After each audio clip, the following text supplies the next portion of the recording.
6 घंटे पहले वायरल हो गए थे टॉयलेट पेपर पर लिखे 63 सवाल। स्नातक स्तरीय भर्ती परीक्षा में आयोग के पास पहुंचे थे स्क्रीनशॉट। उत्तराखंड ऐसे चयन आयोग की स्नातक स्तरीय परीक्षा के टॉयलेट पेपर पर लिखे 63 सवालों के जवाब परीक्षा से 6 घंटे पहले ही वायरल हो गए थे। व्हाट्सएप का स्क्रीनशॉट आयोग के पास पहुंचा था।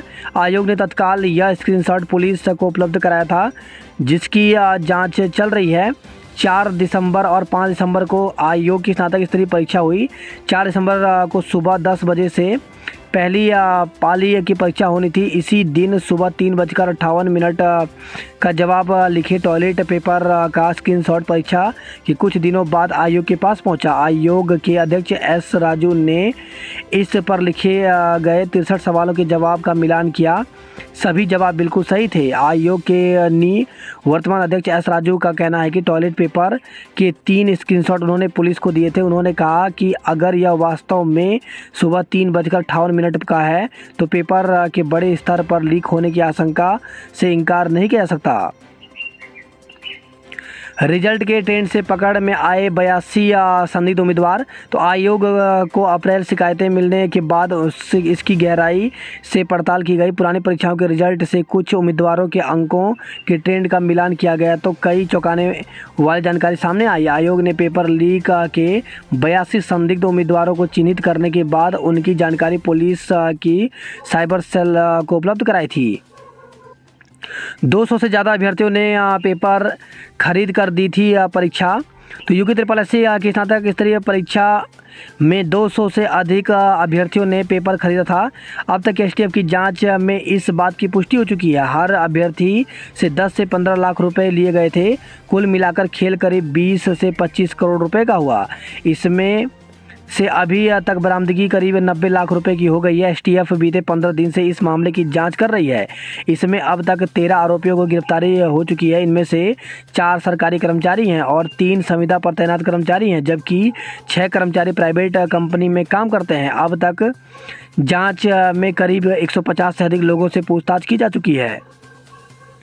सूत्रों के अनुसार सभी ने इन्हीं कर्मचारियों के नाम बताए हैं। इसी आधार पर अब STF इन लोगों के खिलाफ और पुख्ता सबूत तलाशने में जुट गई है। जांच में पता चला है कि इन लोगों ने अलग अलग गिरोह बनाकर करीब 200 लोगों को यह पेपर बेचा था।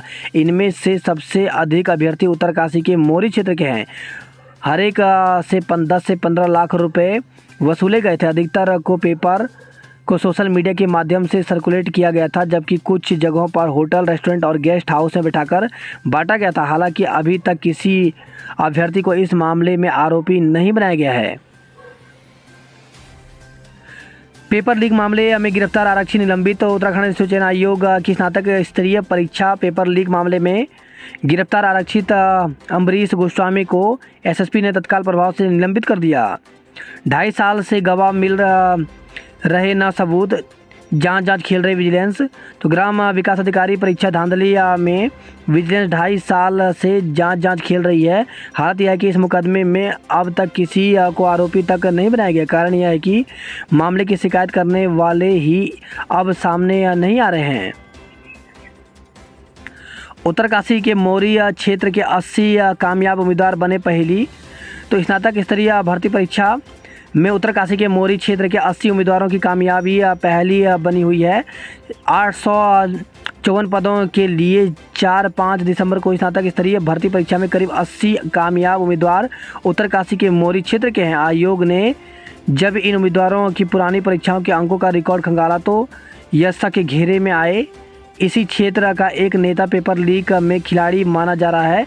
फॉरेस्ट गार्ड भर्ती परीक्षा में भी इस नेता का नाम सामने आया था। बताया जा रहा है कि अभी तक बैंकॉक में है। हालांकि STF उसके स्वदेश लौटने का इंतजार कर रही है।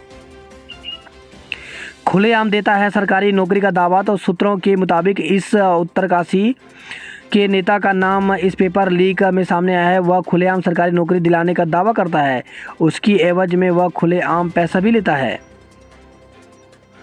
आयोग के पूर्व अध्यक्ष एस राजू ने उठाए सवाल। तो उत्तराखंड स्थित चयन आयोग के अध्यक्ष एस राजू ने शुक्रवार को इस्तीफा दे दिया था। उन्होंने विजिलेंस की कार्यशैली पर भी सवाल उठाए थे।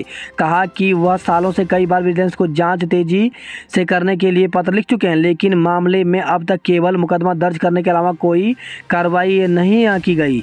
इसके बाद विजिलेंस मुख्यालय ने इस पूरे प्रकरण की समीक्षा की। समीक्षा के दौरान बहुत सी बातें सामने आई जिनमें जांच को तेजी से आगे बढ़ाया जा सकता है। इन्हीं में से एक है मैन पावर की कमी। इसे दूर करने के लिए अब मांगें की जा रही हैं।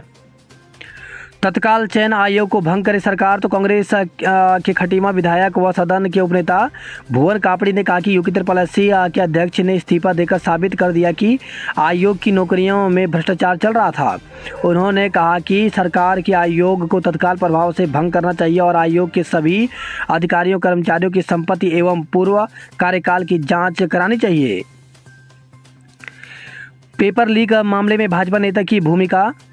तो उत्तराखंड स्थित चयन आयोग की स्नातक स्तरीय की भर्ती परीक्षा का पेपर लीक होने के मामले में उत्तरकाशी जिला पंचायत के एक जनप्रतिनिधि की भूमिका भी सामने आ रही है। हालांकि आधिकारिक तौर पर इस जनप्रतिनिधि का नाम अभी नहीं लिया जा रहा है, लेकिन एसटीएफ अभी तक जांच में सामने आए तथ्यों के आधार पर उसकी भूमिका का पता लगाने के लिए कड़ियाँ जोड़ रही है। बताया जा रहा है कि इस जनप्रतिनिधि की सत्ता प्रतिष्ठान में नेताओं से लेकर के नौकरशाहों के बीच गहरी पैठ है। क्षेत्र विशेष में इस व्यक्ति को सरकारी नौकरी दिलाने की गारंटी लेने वाले के रूप में जाना जाता है। 35 से अधिक का कराया चयन। तो स्नातक स्तर की परीक्षा में इस नेता के छोटे भाई की पत्नी और एक रिश्तेदार का चयन हुआ है। इससे पहले उसके कुछ नज़दीकी रिश्तेदारों और परिचितों का चयन वन रक्षक भर्ती परीक्षा में हुआ था। बताया गया कि यह व्यक्ति प्रवक्ता वन रक्षक और स्नातक स्तर की परीक्षा में 35 से अधिक अभ्यर्थियों का चयन करवा चुका है। अब वन दरोगा की परीक्षा आई जांच के घेरे में। तो 2021 में संपन्न हुई उत्तराखंड राज्य चयन आयोग की स्नातक स्तरीय परीक्षा के पेपर लीक प्रकरण की जांच अभी चल रही है। इस बीच जुलाई 2021 में संपन्न हुई वन दरोगा परीक्षा भी जांच के घेरे में आ गई है। यूपी त्रिपल एससी ने उत्तराखंड पुलिस को एसटीएफ को पत्र लिखकर पेपर देने वाले 7 अभ्यर्थियों की जांच करने की सिफारिश की है। इसके लिए एसटीएफ ने आयोग के दस्तावेज भी मांगे हैं। यूपी त्रिपल एससी ने वन दरोगा के 316 पदों के लिए भर्ती परीक्षा 16 से 25 जुलाई 2021 तक कराई थी। ऑनलाइन हुई इस परीक्षा में 7,000 अभ्यर्थी ने आवेदन किया था। टिहरी, रुद्रप्रयाग व उधम सिंह नगर को छोड़ अन्य सभी 10 जिलों में परीक्षा कराई गई। 4 जिलों में टैबलेट का उपयोग किया गया। मौजूदा समय में सफल रहे अभ्यर्थियों के दस्तावेजों का सत्यापन किया जा रहा है। पेपर बेचकर प्रॉपर्टी और कार खरीद ली।